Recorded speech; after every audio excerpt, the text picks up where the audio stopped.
Tropical Depression Enting nagkakusog o posibleng mo-landfall kini habig sa Luzon area karong hapon o gabi. Samtang dinhi sa Central ug Eastern Visayas posible gihapon nga masinati ang mga localized thunderstorms nunot sa pagkusog sa hanging habagat. Siloan meron dina sa report.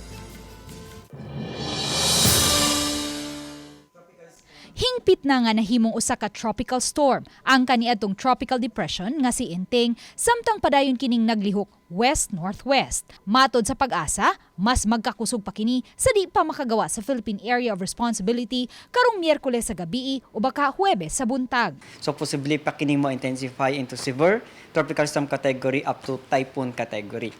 And possibility of landfall, so not ruled out, so posible pa kining nakita nato sa atong latest na assessment of forecast, maglandfall kini posible sa Isabela or Cagayan karong hapon or tonight.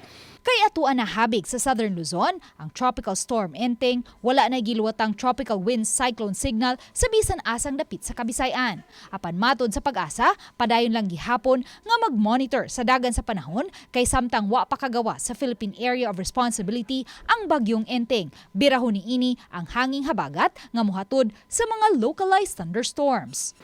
Hangin na gikan sa southwest characterized by warm and moist air which is conducive, favorable sa mga thunderstorms na masinati nato diri sa Central ug Eastern Visayas.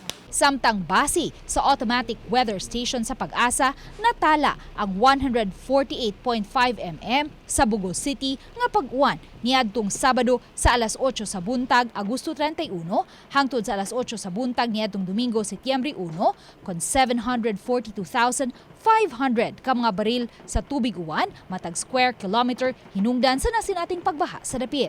Ubay-ubay usab nga mga pag-uwan ang nasinati sa Metro Cebu. Apan labing daghang nabubong awan ang mga dapit sa Eastern Visayas, hinungdan nga gipaubos sila sa red rainfall warning. Ang maong mga pag-uwan niadtong higayuna epekto lang sa extension kun hinungaw sa LPA nga nahimutang haduol sa Eastern Visayas niadtong higayuna. Uban ni Marlon Melgazo o Rod Prado, Luan Merondina, Balitang Bisdak.